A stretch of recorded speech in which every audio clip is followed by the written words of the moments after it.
To the JB's Powercast, where we talk about industry news, events, performance parts, trucks and accessories, shop talk, and we'll even do a little bench racing. The JB's Powercast starts now. Well, we're back. We apologize for the delay there. A little bit of a late start. Yeah, but I mean, technical it's all difficulties good. Before the weekend, gas prices up, computer doesn't want to work. Whatever. I think if it was you and I, we would have just given up on this one. Oh, definitely, 100%. Yeah, I would have walked out if Shawn it was up to me. Shawn and Steve back there, there's no quitting those guys. They'll make this happen no matter what. That's right. Yeah. So, here we are. Welcome. Friday, May, what day is it today? 15? Yep, could be. Yep. Good call. Yeah.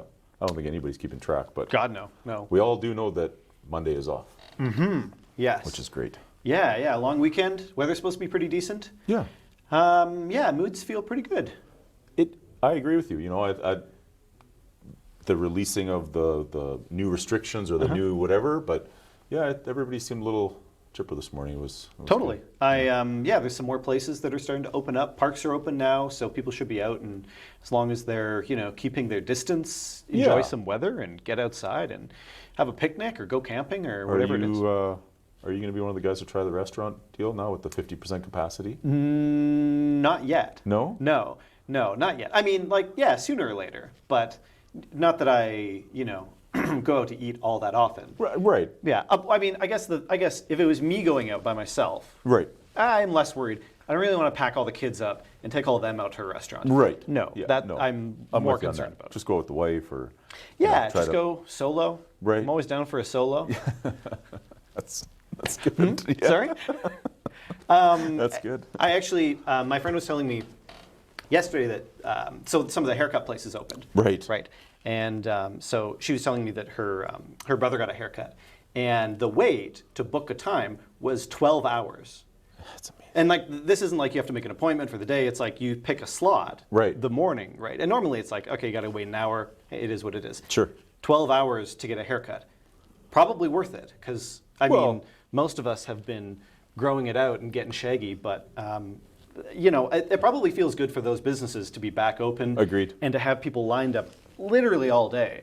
And customers coming in and from an owner standpoint, it's got to be such a relief. Yeah, exactly. I'm with you. Yeah, I mean, you see the news is saying that the city of Edmonton is going to allow the restaurants that have patios to expand them. Sure. To allow more people in and stuff. It's like, well, just let people go eat. Right. I mean, I get it. We need to be distant a bit, but in the end, do what we got to do. But let's open everything up that we can and let people enjoy a little bit of life here. Yeah, I think open it up and and just be mindful. I think at this point, it's all about just being mindful and paying attention to one another and where you are and relation to everyone. And it's not everyone's going to play by the rules, and those people. If somebody needs to say, hey, do you mind, please, then that's fine. Yeah. But I think most people are pretty good about it. I agree with you, Corey. And I think that those that haven't played by the rules up to now are still going to be those people. Yeah. But for the majority of people, they've been doing the social distancing and trying to do their part to flatten the curve and do all this stuff. So I think the majority of people are just going to be mindful of it. They're happy we can get out and do some stuff. And, we'll continue to flatten the curve. And I read yesterday that the earliest or the potential date for phase 2 would be June 19th or 18th, somewhere in there. Which isn't bad. That's a month. A month, which, phase 2 is actually quite a bit more stuff, and we're kind of on that. So if that's the trend, a month, well, we're basically reopened all things normal and everything goes well by middle of summer. Basically, right in the heart of it. So not that bad considering what we were talking about 3 weeks ago. Totally. I mean, even a month ago, it was all a big question mark. Yep. And there's some dates in place as long as, again, everyone is smart. Yep. We don't have a large group of people that go and ruin it for everybody. And I don't think they will. No. But there's a possibility. There always. Yeah. For sure. Yeah. What do we got for news this week? News. Speaking of reopening, things like that. You probably heard this. I'm sure everybody probably heard this, but we can chat about it a little bit. Tesla Motors CEO, Mr. Elon Musk, our very own Tony Stark of the world. Sure. He defied the lockdown order in California, and he reopened his plant this week, the Tesla plant. It employs, only a couple people. I think about 10,000 people work there. Right. And so his big thing, and I do get it a little bit, is that the state of California put their lockdown issue in place. Right. With the same restrictions as most people, which was essential services. Being an automotive manufacturer, he was granted essential service. Sure. Well, then the county that he's in put a secondary level of restrictions on and said that, no, you don't qualify, so you actually have to stay closed.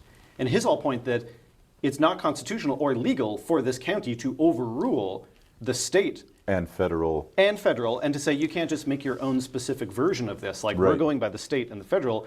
So anyway, he opened up against what is technically the law for that county. Right. And everyone came back. The parking lot was full. Cars were being built. Again, there's 10,000 people that work there.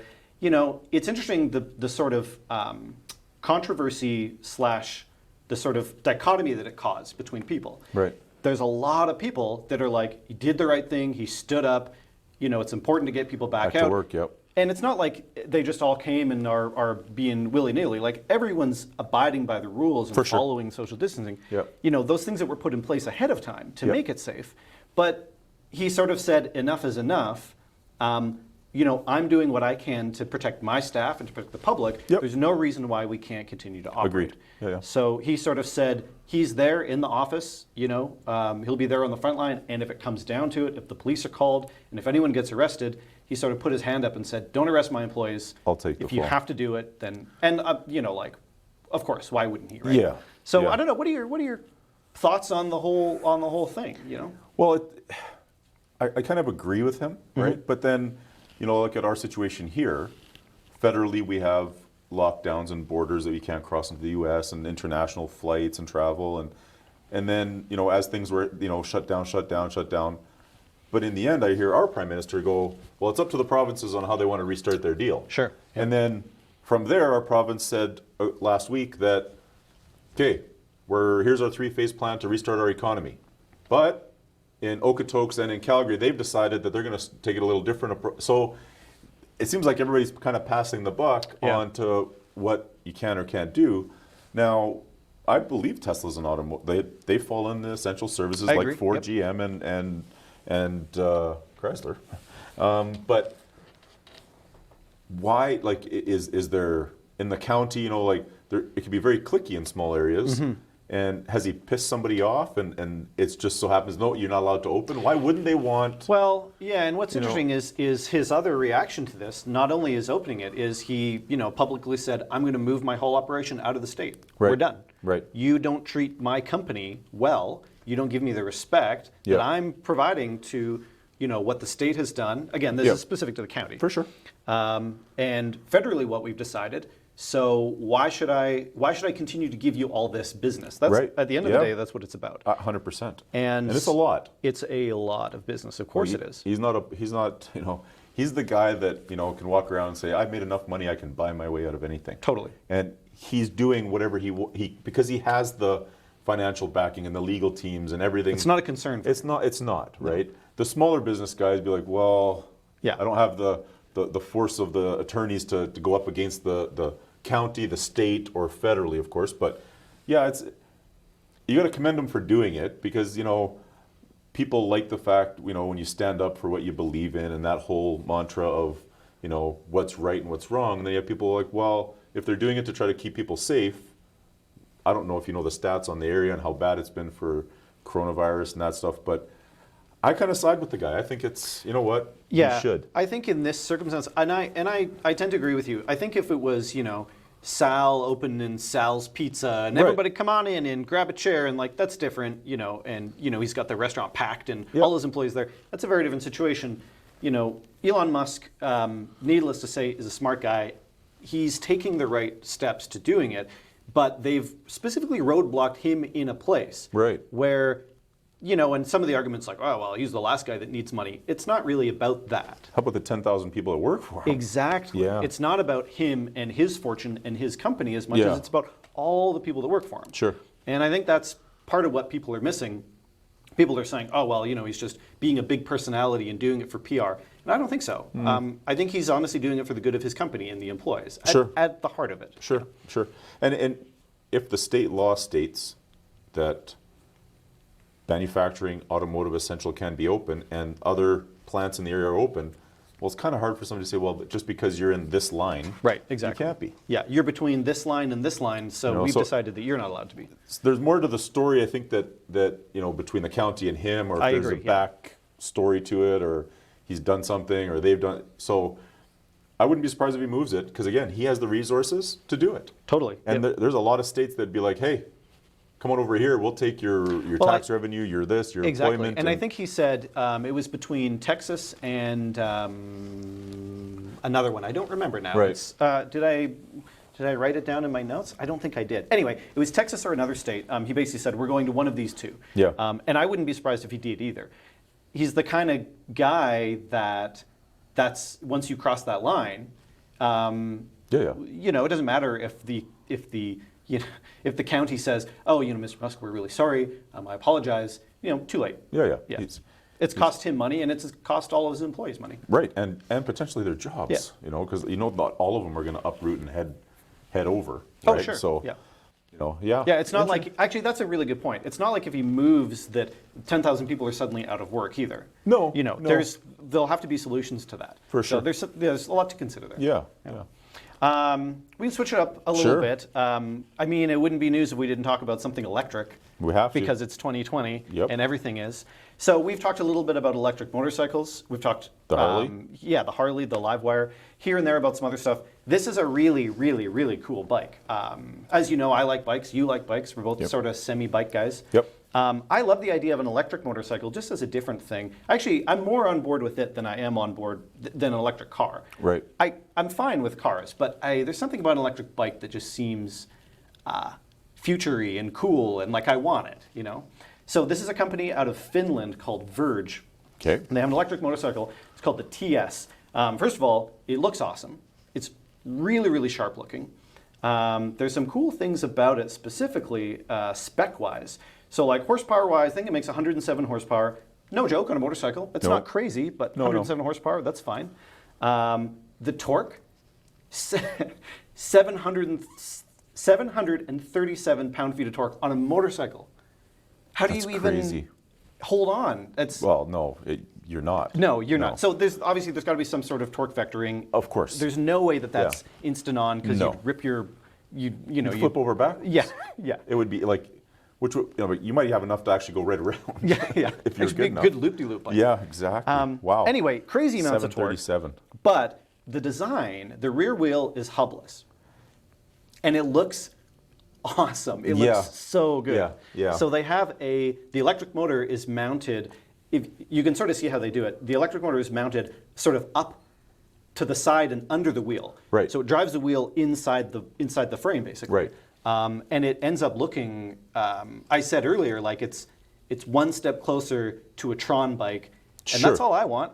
I just want a neon, electric, glowy motorcycle that leaves streaks behind. Yeah, exactly. Yeah, super that's fast. all I want. Is that so much to ask for, guys? No. Science fiction bike that doesn't exist? These guys are getting there, and you look at the pictures, and I'm not going to lie, the hubless wheel is one of those things that it's unbelievable to look at. You don't even really ask of how it works. No, it just does. I don't care. Right? You look at it like it.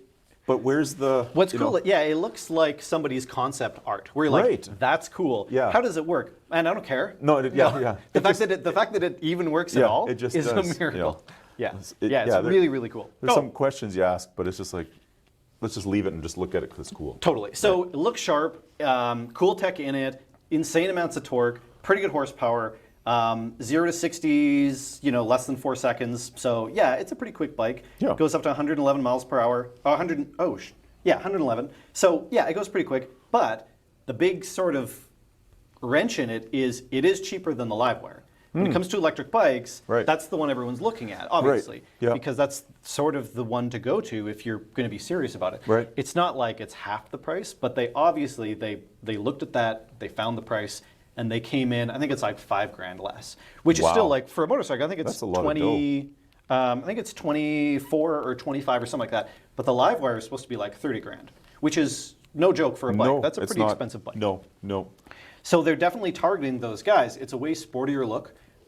It looks more, like a street bike versus the LiveWire. Obviously looks it's a little bit of a mix-up of styles. Sure. It obviously is kind of Harley, but Yeah. it's not like it's a chopper or anything. Yep. So yeah, it's interesting.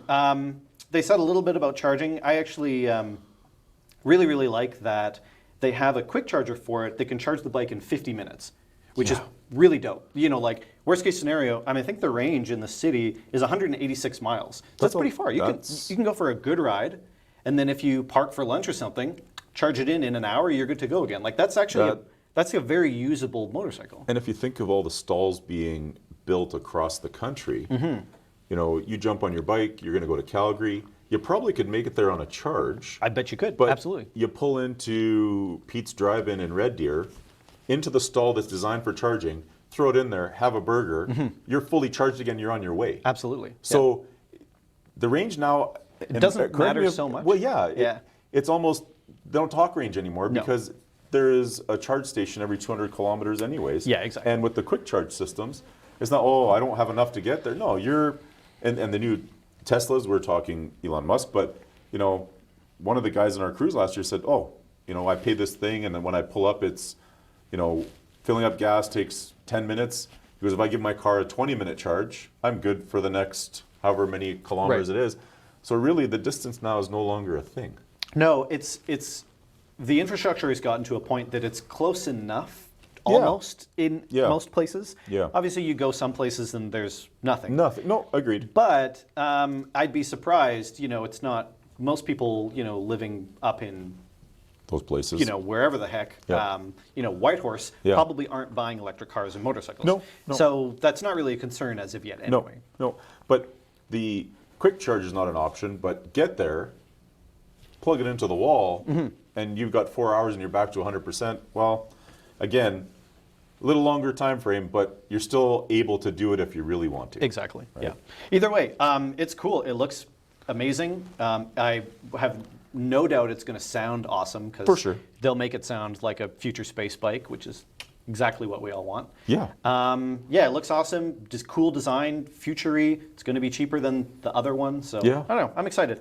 I can't wait to see one actually out and about would be. I agree. Yeah. I mean, the fact that it's coming out of a smaller country means they'll probably be pretty rare to start. Sure. Finland, not exactly known for its mass production of cars and motorcycles. Right. But like if I do see one, it'll really, really catch my eye. Right.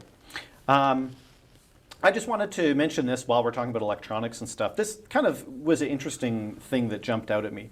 So I'll ask you the question, whether or not you already know the answer. I sort of asked myself the question before I read it. A lot of times we sort of talk about the cost of things and what the value goes towards. And especially in our industry, we're talking about cost and value all the time. The value of a part and how much do you get out of it and what is it worth and all this. So a new car being built today, let's say a 2020 whatever, doesn't really matter because it's other than some exceptions like Tesla, they're pretty close across the board. Right.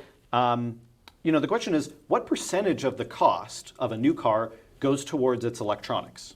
Right. The total cost of the car, let's say it's $50,000. Sure. How much of that is strictly in electronics? That being boards and capacitors and batteries and computers and et cetera. Right. What would you guess?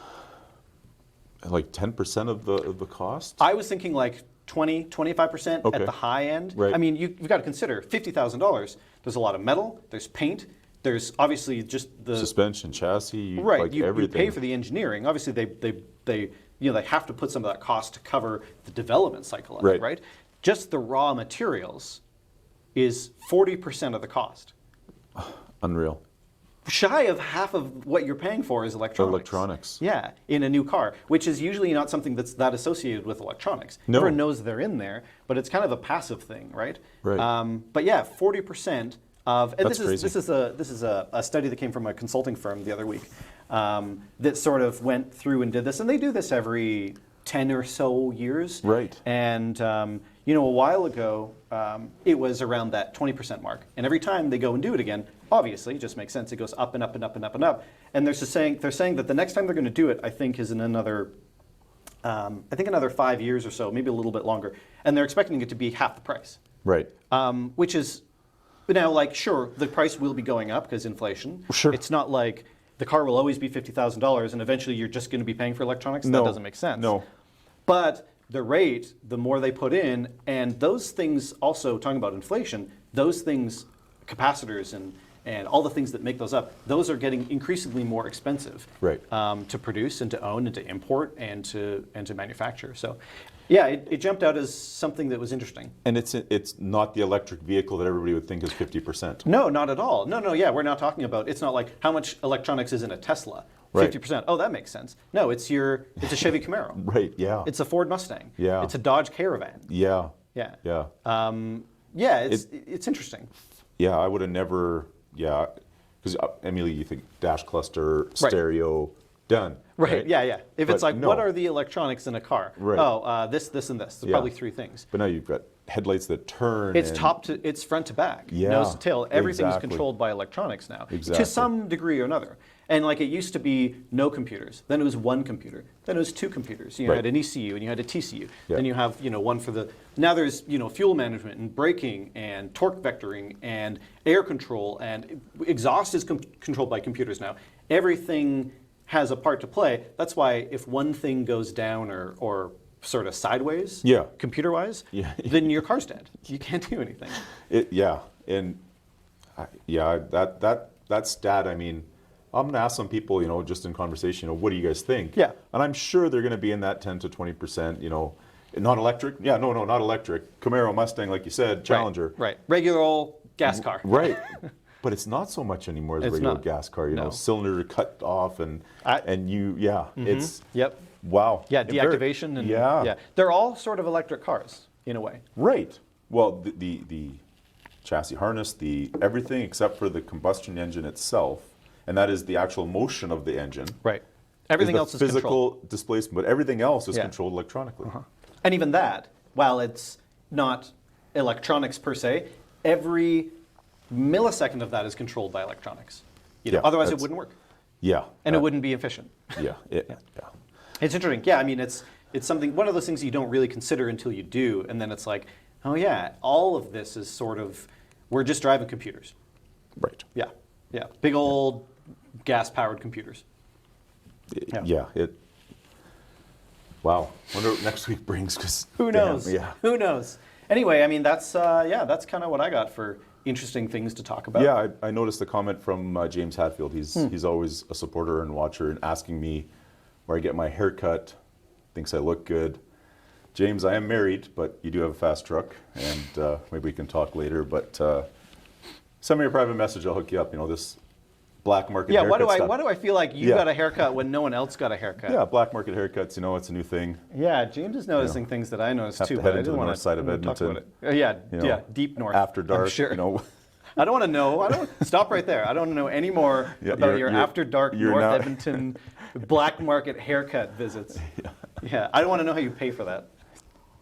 Yeah, you don't want to know. If you know, then you're in, and it's a long ways down. The first rule about Fight Club is you don't talk about Fight Club. Exactly. So we're going to take a break. Yeah. We got a great guest coming on here in the after the break, Shawn Dockery from Holley, and we're going to talk some fuel injection. Awesome. Cool. Stick around, guys. See you guys after the break. You expect peak performance from your vehicle and your motor oil. Racing is in our DNA, and competition drives innovation. So whether you need a break-in oil, street performance or hot rod oil, a diesel oil, or a competition race oil, Driven has you covered. Providing innovations in lubrication technology, that's Driven. Shop the largest Canadian inventory of Driven racing oils at JB's Power Center in Edmonton and Calgary at the guaranteed lowest prices. Or shop online at jbspowercenter.com. Free shipping available now, and get the best selection of name brand performance parts and truck accessories at jbspowercenter.com. The best prices now with fast free shipping. When you order by 4 p.m. Mountain Time, we will ship your order same day. Shop online now and you get 100% satisfaction guaranteed at Canada's place for performance, jbspowercenter.com.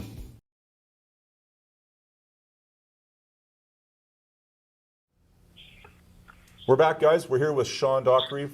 Where are you sitting today, Shawn? I know you move around a little bit, but where are you at? I'm actually in Bowling Green, Kentucky today at our actually not at our headquarters, but working from home in our hometown. Right on. Bowling Green, Kentucky, and hope all is well in Bowling Green? Yes, sir. It's good. It's a rainy, but actually 80-degree day, so it's not bad. That's all right. 80 degrees, yeah. I mean, that's up here, I think would take 80 degrees for most days, that's for sure. I bet. Yeah. So I guess let's just get right into it, Shawn. The first thing, Holley, the performance brand, the products they carry, but just give us a quick progression or rundown. So from carburetors to fuel injection, Holley over the years, like Sure. just in the last little bit. Oh, yeah. Well, I've been with Holley for about 14 years now. And when I first started, we had approximately, 7 brands. We had, your normal core brands of Holley, of course, your Holley carburetors. We used to have a fuel injection called the Commander 950. We'll get into that more in a little bit. But then we had Wyand and NOS, some core brands. And throughout the years, we bought, or our owners bought MSD, and then we ended up merging with the Driven brands this last couple of years.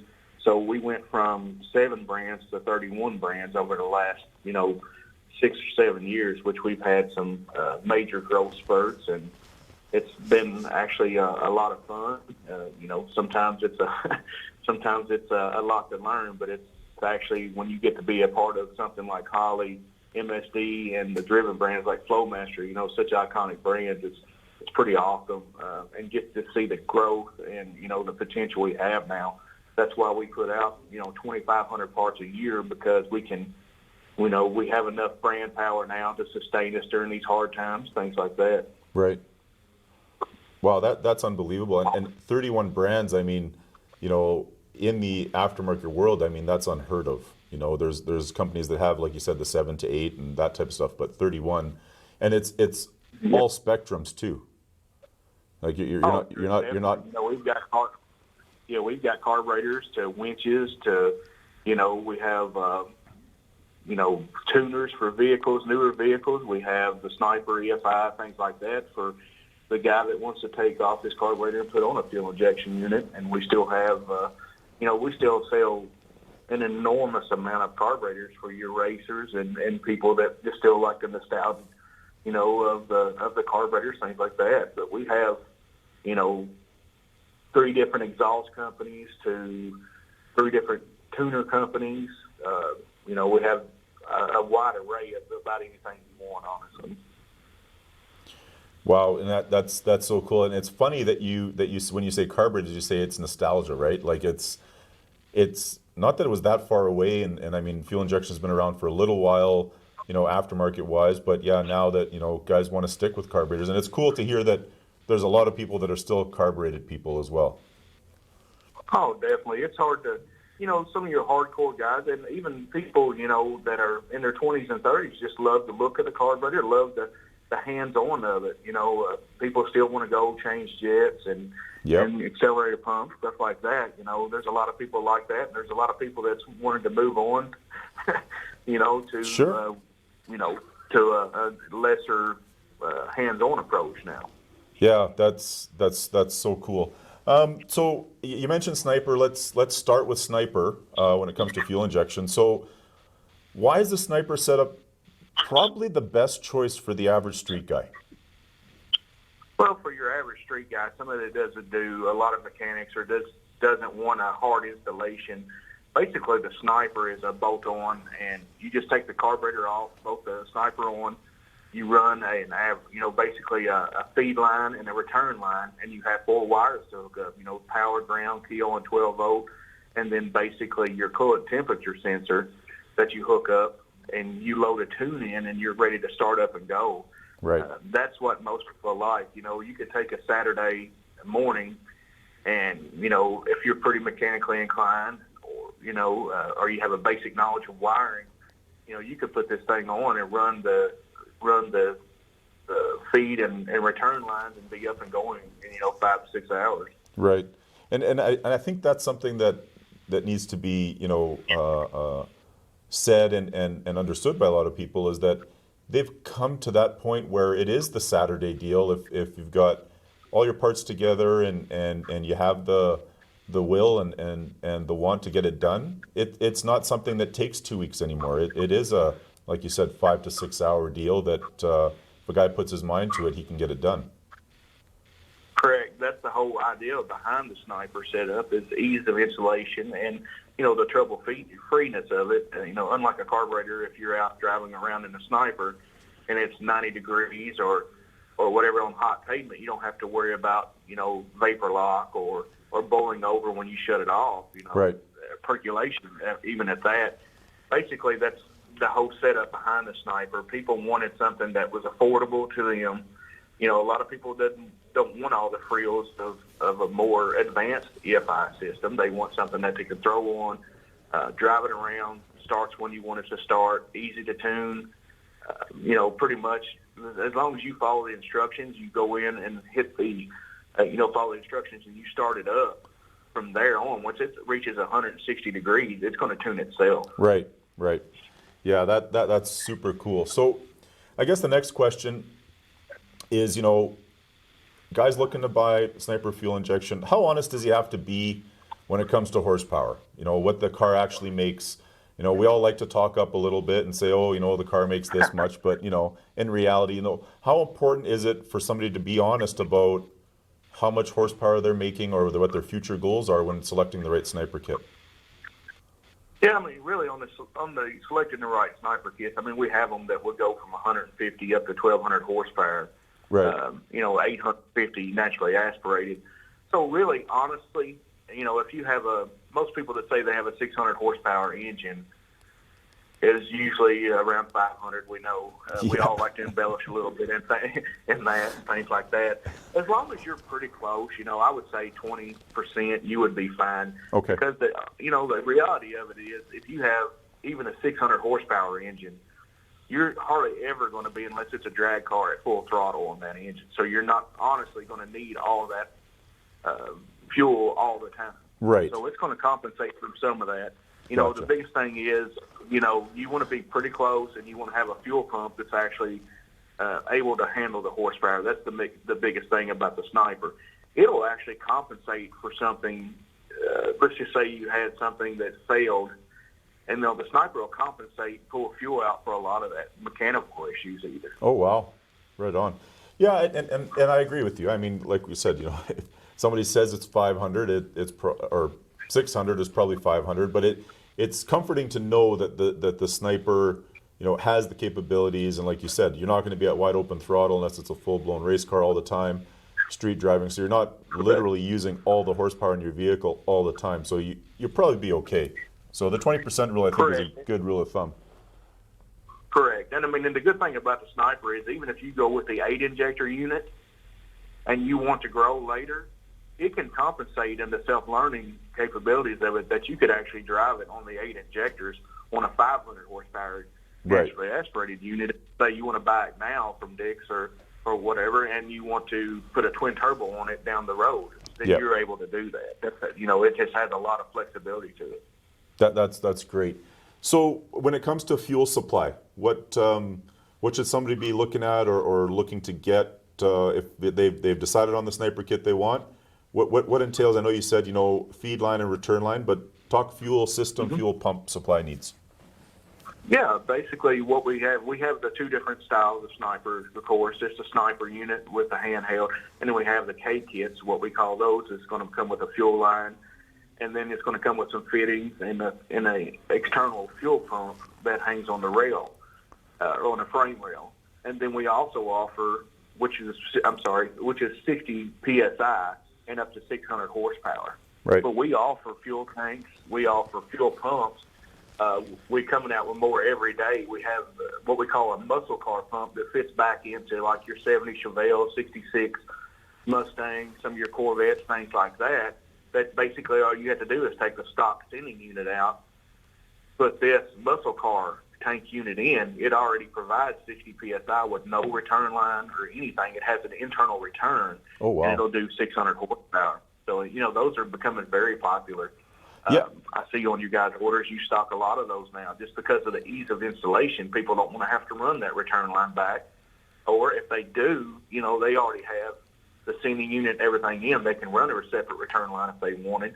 But it always, it reuses your sending unit, or has a sending unit, I apologize, so you still don't have to lose your gas gauge, things like that.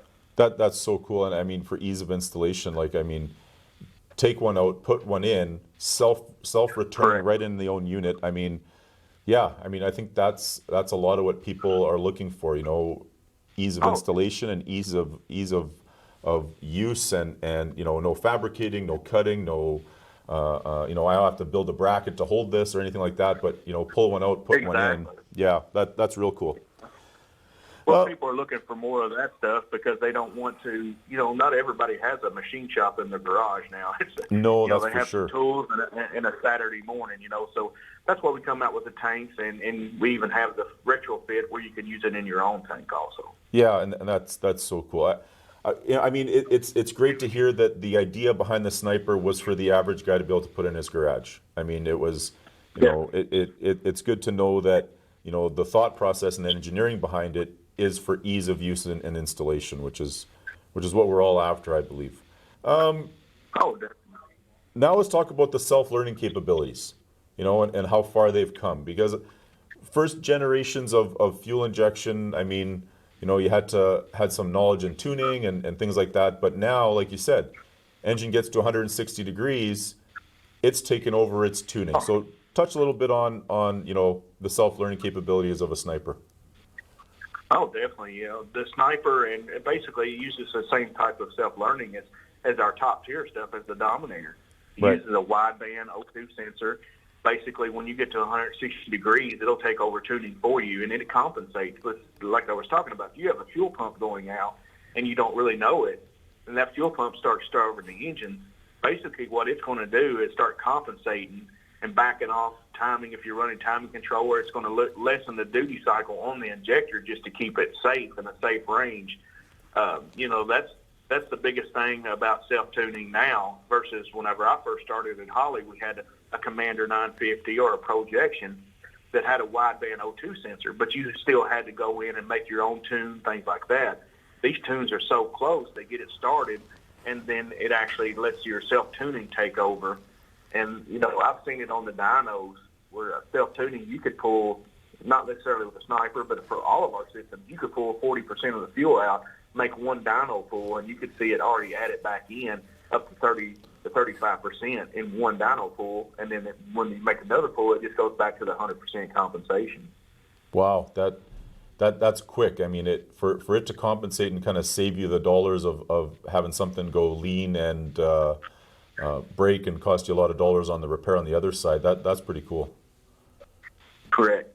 And another good thing about the Sniper systems is, in most of our systems now, we go with OEM style sensors. Okay. So if you have something go out, we would like you to send it back as an injector, just because, the wiring inside, you don't want to kink an injector harness or anything like that. But as far as like an IAC or a GPS sensor or something like that, you could go to your local store like Dick's Performance, and get an AC Delco or a standard motor parts or something like that. Right, and not have to worry about getting it as a specialty thing from Holley. It's standard GM stuff, dealership, and any local parts store should have that sitting in stock. Correct, yeah. And I mean, I'm not going to sit here and say that, it's never going to have a problem. That's why we've done that. That way, you don't want somebody that's sitting on the side of the road and then you call our tech line and we're going to say, well, no, you'll have to send the whole thing back to us. That's just not smart or good business. So we tried to think of everything. That's great. And I mean, that is something that, I think a lot of people, I think the trend is changing, but, previously, the unknowns with the fuel injection and unknowns of, I put this on, but I'm doing this cruise and it's a 200 kilometer or 400 kilometer cruise. If something happens, can I have, all the guys always have a little bit of tools in their vehicle to make sure if they needed to do something that they could. It's good to know that, it's a factory GM part if you need it, and it should be available. Hey, we can't predict the future on everything, but, for the most part, you should be able to be safe and drive without any real worry. That's correct. Great. So I know a question that we have coming up here. How long before we see a tri-power Sniper system? I was waiting on that one. Basically, right now, we have a lot of things coming down the pike. I don't actually have a date on that. I know we're working on several different sniper systems right now. You know, we come out with a 2GC and then the 4165 or your Rochester style. We always have things coming down the pipe. It's just right now we have so many that it's actually hard to give a date on what we'll have out soon. But we can verify right here that it's in the works? It is in the works.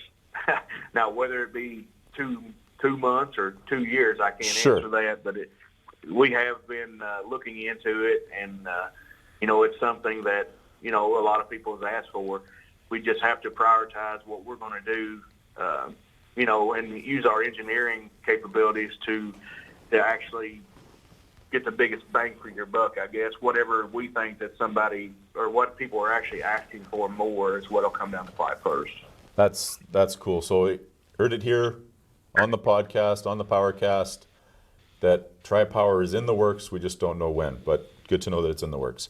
So just to round out a little, the last thing for the sniper setups, are there any other complementary items that you would suggest to somebody that they should look at to complete their sniper upgrade? Really on the sniper, I mean, unless you just want a bigger screen, you could go with something like our 7-inch screen or one of our Pro dashes.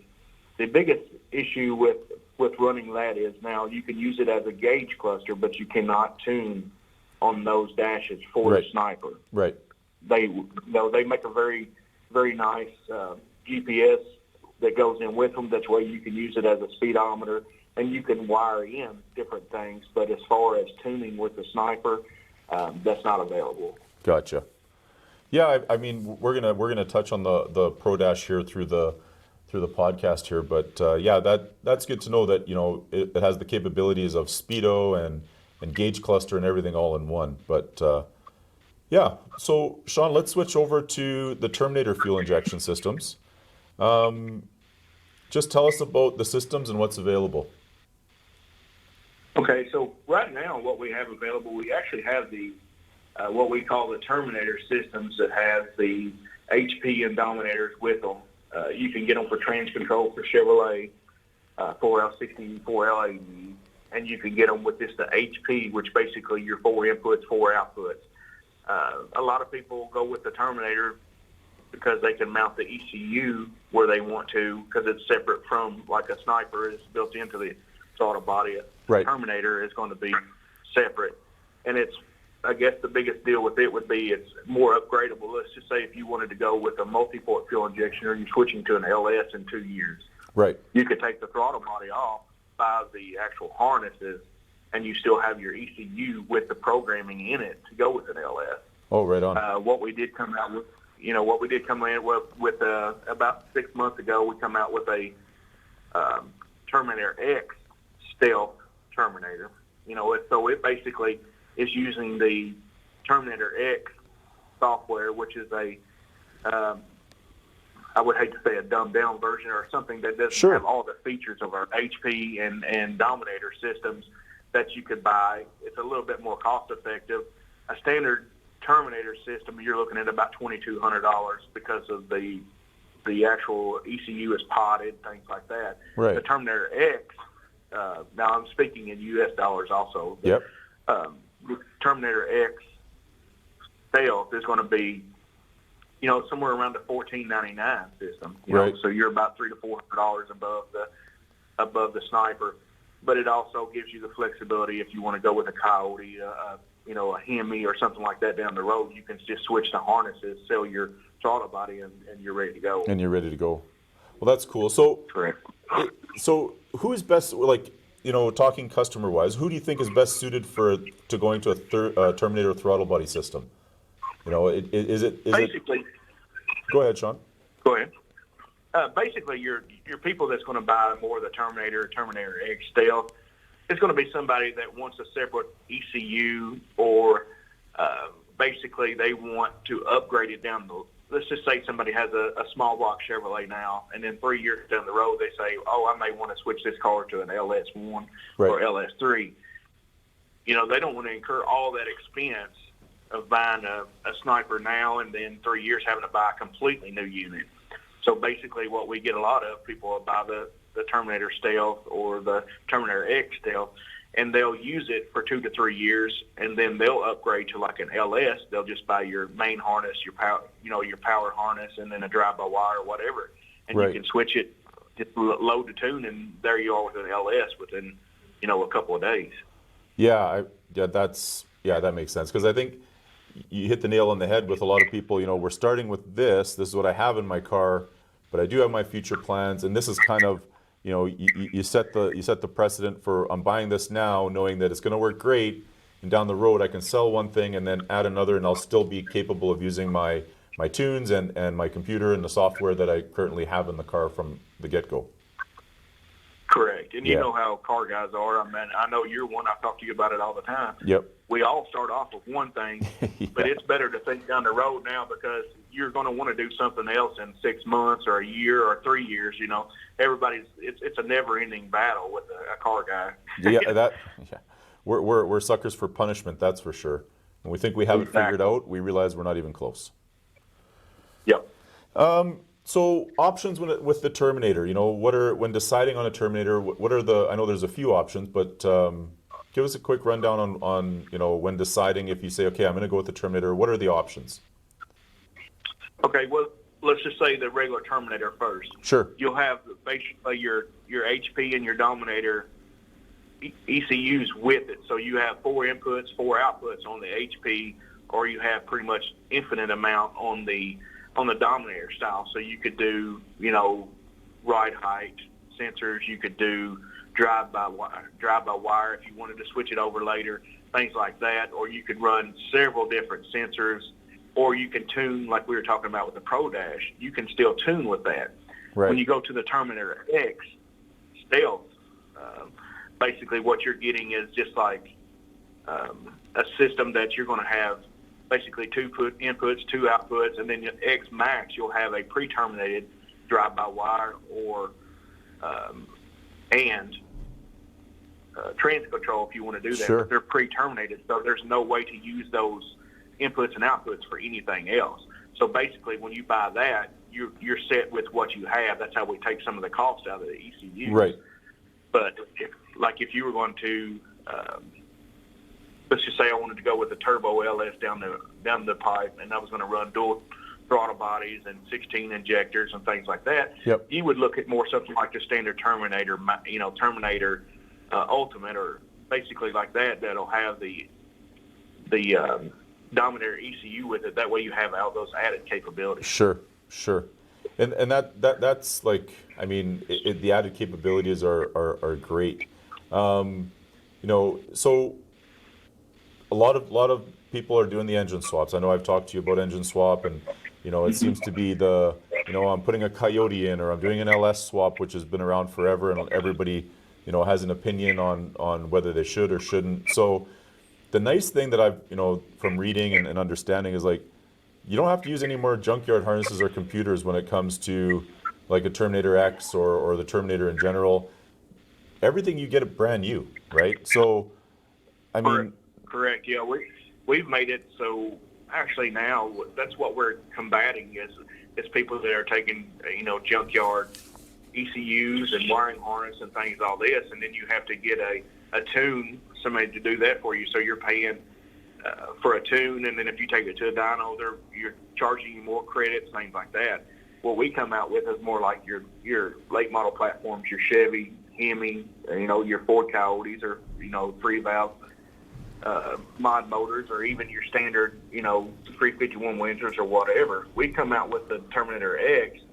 That way, basically, you're getting everything brand new. You're getting all the tuning capabilities, but you're still only spending, anywhere from $9.99 to $14.99 US dollars, and getting all new harnesses, all new sensors.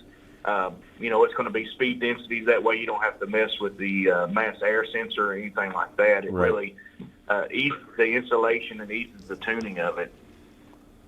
And I mean, when we're talking, so we'll talk Terminator X. I got a question here actually that I'll run by you right now.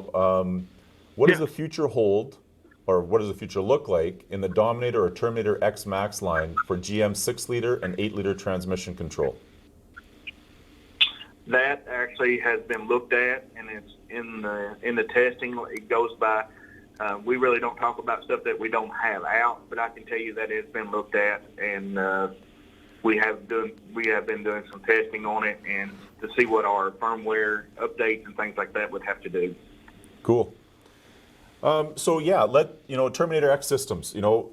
It's not now. I don't know if a lot of people realize. I mean, if you look, there is an X system for Chev, Hemi, and Ford. So, correct.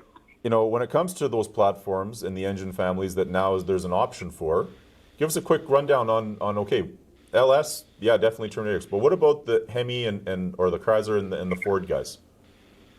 Correct. Yeah, the Hemi stuff we're really hitting hard right now. We're actually even going to do we usually have our LS Fest and our Ford Fest now, but we've added one called the Mo Party in September also, because we realized that if you go with the Hemi swaps, they're getting bigger than the actual LS swaps are. There's more Hemis produced in the last 15 years than there have been LS.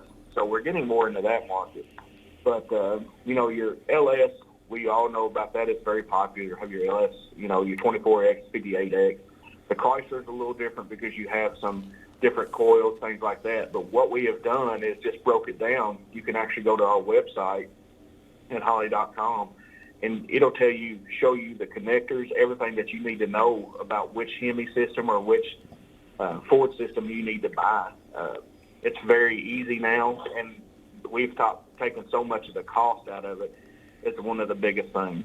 That's so cool. I mean, being a Mopar guy, obviously at heart I don't own a Mopar currently, but hearing that the Hemis are bigger than any LS is I know music to my ears and our VP Sean Landsman's ears, because it's Mopar or no car, right? Exactly. We have a ton of that stuff coming down the pipe. Also, we've just done some swap systems for the Hemis, some of the D100s, and got some stuff coming down the pipe for some of the Hemi cars now also. That's awesome. So let's not forget about the Blue Oval. What about the Ford guys? Yep. Basically, on the Ford, it's the same thing. I mean, we have you from the Terminator X Fox body kit. It comes and completely plugs into your stock Fox body. If you buy a 90 model Fox body, basically you can just plug it into everything, do away with the mass air, and it even comes with a cool little bracket that mounts underneath the passenger side seat. That way you can hide all the wires, everything. Oh, wow. We have that all the way up to we have it all the way up to where you can run a twin turbo, Coyote swap, or just basically if you have a 2015 Mustang that you're looking to do aftermarket fuel injection on, that way you have more tunability, we can do that. Wow, real cool. So when it comes to the Terminator X platforms, how does a guy narrow it down to the right system? Basically what you would want to do, like I said, you could go to our website, but you want to write down basically what you want to look up. If you're going to run drive-by-wire, right. If you're going to do trans control. Some of the trans control is not available right now on the Terminator X systems, but it will be available soon. Basically, you just need to know what your engine is. If right. you have a 24X, 58X, or if you have a new style Hemi or an older style Hemi, 2010 or a 2015 Hemi. Same with most of your Coyotes are going to be the same. Most of your 3 valves are going to be the same. And then most of your just standard 5.0s are going to be the same. But it's very easy to determine. We have all the videos online. I know you guys use a lot of our videos actually on your website too. You bet. But it's, once you go in there and look at it, it makes it very easy to choose one. Right on. So I guess, my next question is, late model truck. Can you put a Terminator X on an LS powered late model truck for the idea of adding a turbo or a supercharger or nitrous? Is that something that guys should consider? I'm not doing a swap, I'm not doing anything like that, but I've got my 05 Chevy half ton and I'm gonna turbo it. Is that something somebody should look at a Terminator as well? Yeah, I mean, when you come to LS Fest, you'll see everything from a 2018 GM truck to a 70-mile Nova that's been LS swapped. You see everything with our fuel injection on it. The biggest thing is to remember our fuel injection will run engine management, transmission, drive-by-wire, things like that. We do have some people that pretty much run headlights and everything off the Dominator EFI, but that's going to be something that's not supported from Holley. That would be, them doing their own inputs and outputs, things like that. But basically, a lot of people will run their standard ECU to run windows and things like that, and then they'll use our system to, control the engine management and transmission function of it. That way they can run twin turbo or whatever. Cool. So I mean that you answered the question right on there. Like, I mean, if you're looking to go that way, I mean it's a no-brainer. I mean, the value and everything with a Terminator X is swap the harness out. It's going to do the engine management side of it. Leave your chassis harness in place, and it'll run the rest of your truck features. And now you have the capability of tuning basically turbos, supercharger, or nitrous setups. Correct. Yeah. We have a lot of this, your supercars, or what they call them, or whatever, the Cobra jets and things like that. A lot of those factory supercars like that, that's what they do. They run our stuff for engine management and for sensor management, like if they're doing ride height sensors or if they're doing drive shaft speed sensors, wheel speed sensors. That way they can get the race aspect of it, but a lot of your other functions as far as rolling up and down the windows, things like that is considered, by the factory PCM.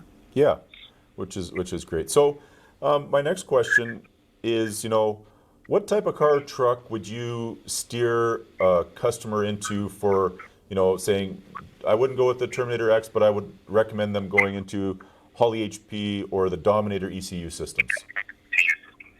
Basically, like we talked about earlier, I would steer somewhere towards the HP or the Dominator system if it's something that they're looking to do more inputs and outputs. Okay.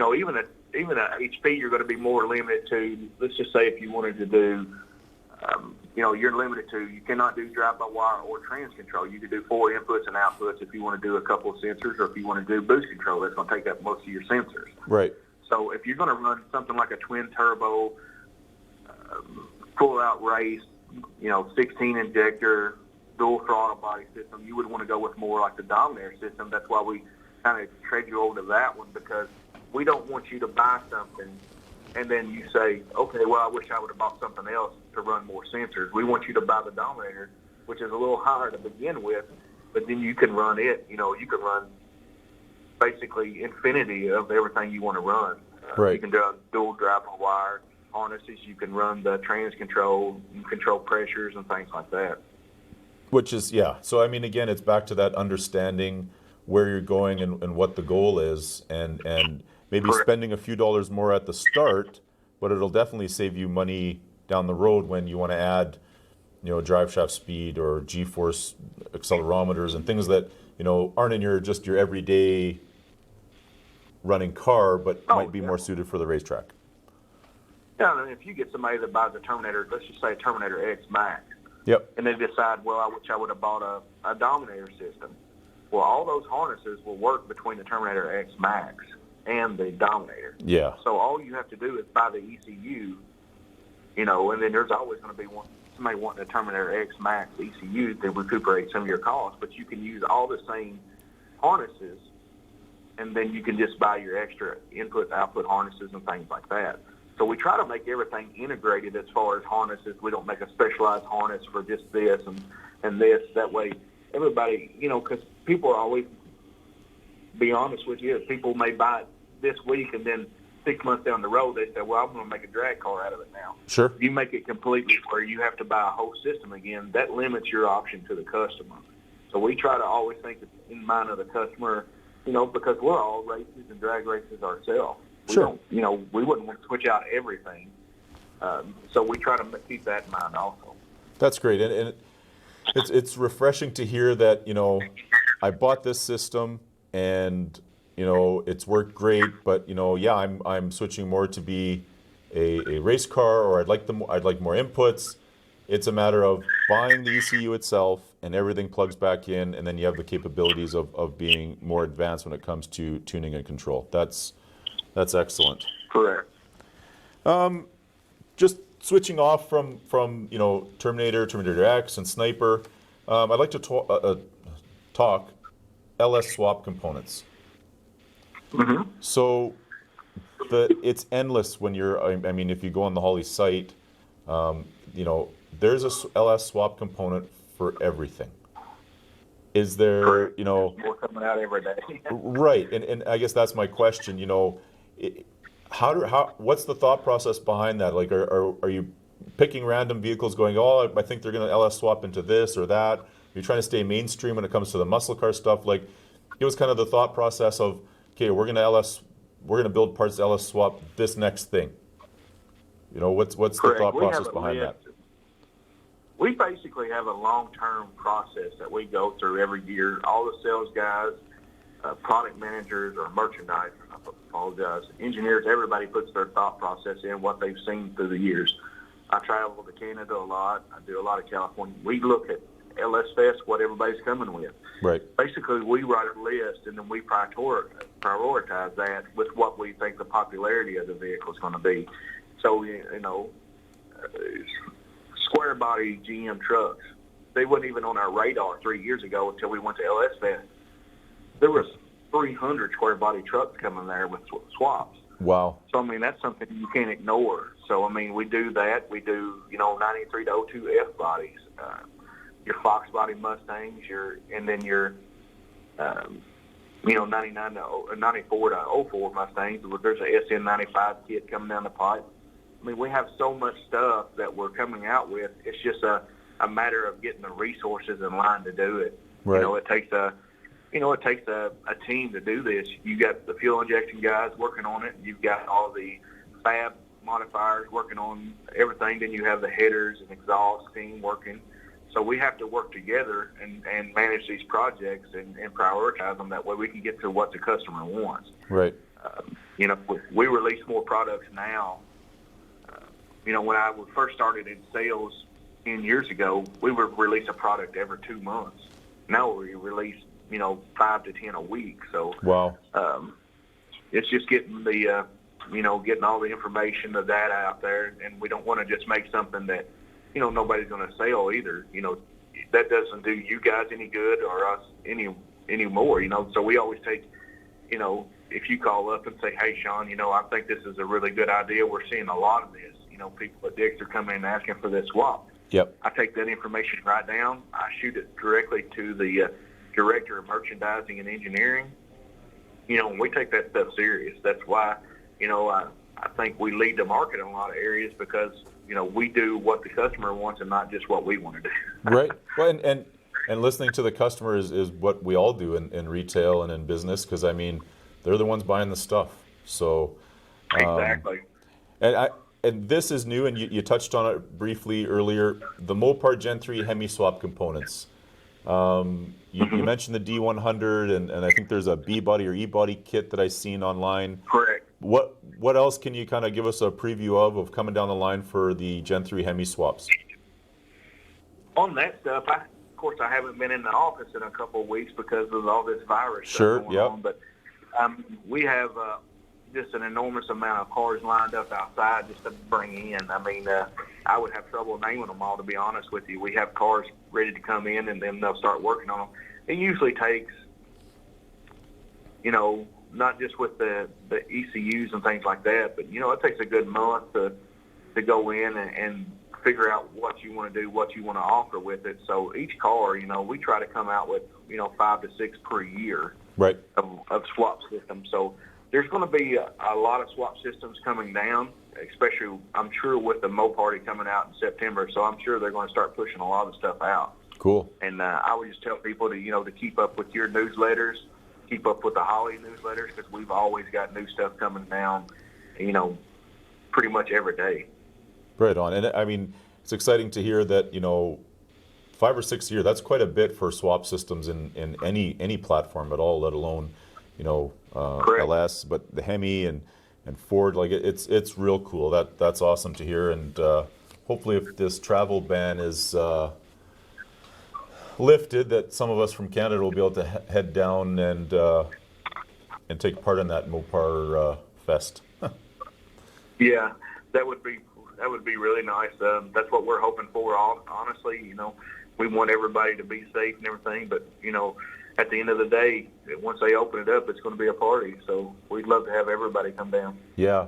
Got a comment here from one of our listeners, and Mopar guy for sure at 100%. Hopefully some A-body Mopar long tube headers, because he believes that TTI is currently the only one making a set.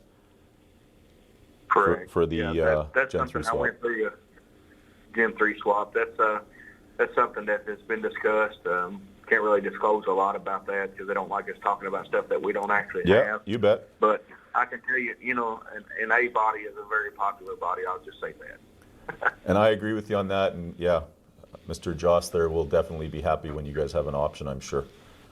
Yes, sir.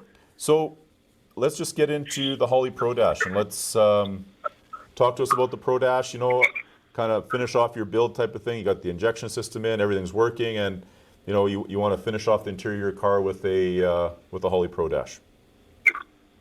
Yeah, basically we offer the Pro Dash 6.86 and the 12.3. We have people run these in anywhere from a street car to a lot of your off-road vehicles. We have, at LS Fest last year, we had the trophy trucks. Every one of them run 2 Pro Dashes to run all their sensors off of, things like that. You can make it a standalone dash, even if you don't have our fuel injection. You can run sensors and things like that until you get ready to switch over our fuel injection, But we offer the 6.86, the 12.3 Pro Dash, and then we offer the 7-inch. The biggest difference between the Pro Dashes and the older Dash is, for the 7-inch, is everything's LCD now. So it's very nice. It's got a glass cover on it. It's more, I hate to say weatherproof, but it's more weather resistant. It's a very, the pixelation on it is very, very nice. It looks just like you're looking in a TV screen, but basically you can run it on anything from a Sniper to a Dominator. More people run that kind of dash in a vehicle that's going to have tuning capabilities. Sure. A lot of people will run the HP or Dominator because you can actually tune on the fly and not have to have your laptop open at that point. Oh, I got you. Now, with saying that, Shawn, if you had a Sniper EFI system, does it take the place of the handheld on the Sniper or no? No. Okay. You would still have to have that. You could actually program it with your handheld, unplug it, plug your Pro Dash in, and you're going to have all your gauge cluster up there. Right. But you cannot tune or set it up from the Pro Dash. Okay. Good to know. So you mentioned multiple, like in multiple dashes for all the sensors. Does that mean that you can daisy chain the 2 Pro Dashes together to give you a more full display? Is that what they're doing? Basically what they're doing, they're doing a split harness. They'll do this, again, that's more custom than what we get into, but we have people that way your driver and passenger in some of these, like rally cars or, Mojave Desert style vehicles, they can see everything. They can see the speed on the speedometer, things like that, and it just makes it a lot easier for them because they're seeing everything that the driver sees. Cool. Yeah, like you said, it's not something that you guys are.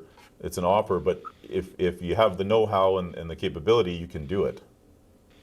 Correct. Yeah. There's so much stuff that this system can do that honestly sometimes we don't support, and we have our authorized dealers out there, or somebody like Dick's or something like that you can buy it off of.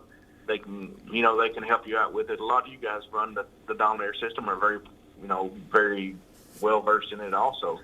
And Sure. then we have your Dick's dealers up there are very, very, very well versed in it, and they can help you with the wiring of it, or if there's something that we don't necessarily do through our tech line, they're very, very good at helping out with stuff. Yeah, and I agree with that. Does the Pro Dash come with all the basic sensors, like oil pressure, water temp, and the ability to read like RPM and stuff like that? The standard load dash does. Now the standard dash that you would buy to go with the Dominator system or whatever, it would just read off of the sensors that's with the Dominator or things like that. Okay. Cool. Well, that's great. It sounds like the Pro Dash is kind of like the icing on the cake when you're finishing something to have a cool looking display in your street car or your race car, but it has the abilities to give you oil pressure, and you said it has the capability to have the GPS speedo in it and signal lights and turn lights. All that stuff is really cool for your average street guy, and then like all out race is all out race, right? So it's pretty cool. Correct. Correct. And the good thing about the Pro Dash versus what some of the other dashes were, it's actually built-in GPS now. Oh, cool. The antenna is included, but it's all built in. It's got expandable storage on it also, so you can store it on a USB card and, store tunes on that instead of storing them just directly into your ECU. Cool. Real cool. Just wrapping up here, Shawn, any final thoughts or comments or anything you'd like to touch on from Holley? Basically, we appreciate you guys having us on. We appreciate everybody looking out for what we got. And like I said, we release 2,500 products a year. So I would urge people to get on your list, your mailing list or your email list, get on the Holley emailing list, because we always have stuff coming down. And we would like everybody, invite everybody to the Ford Fest, LS Fest, the Mo Party. We'd love to have you guys down. That would be a cool thing. And we'd like to see, everybody watch some of our videos. That we have a lot of product that get lost in the translation. We release so much product, and we're such a big company. Somebody will scroll through and say, "Oh, I didn't even know they made that," or right. I didn't know how to do that. So if you have trouble installing a sniper or whatever, you can go to our website and click on videos. We have installation. We have our actual our technical advisor, or basically our technical trainer. He's on there we do videos, 3 to 4 videos a week. Oh, wow. So that would be something that would really help. And we actually have a really big tech team. We're looking at expanding that to a second shift also. So we're trying to really take care of the customers now, and just to bear with us during all this time, because we have a lot of people working from home, and we're trying to get people up to speed, hiring a lot of new people. So we would just like to tell everybody that. That's awesome. I really appreciate you taking the time, Shawn. I know you guys are busy and you got a busy schedule every day. We appreciate taking the time to join us for our Powercast, and hope to see you soon when all this is over. And we'll hopefully get you back on the program here once we have more Hemi stuff to talk about, because that's what Shawn and I like to talk. Oh, definitely. And I appreciate you guys having me on. It was a pleasure. Thank you very much, Shawn. Have a great day. All right. Thank you. Bye now. Thanks for tuning in, guys. We'll see you next week. Thanks for tuning in to JB's Powercast.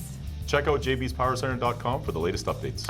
You can find the JB's Powercast at jbspowercenter.com, YouTube, and Facebook. Don't forget to like, follow, and subscribe. JB's Powercast is a JB's Power Center production and is produced by Stephen MD and Sean Lansman.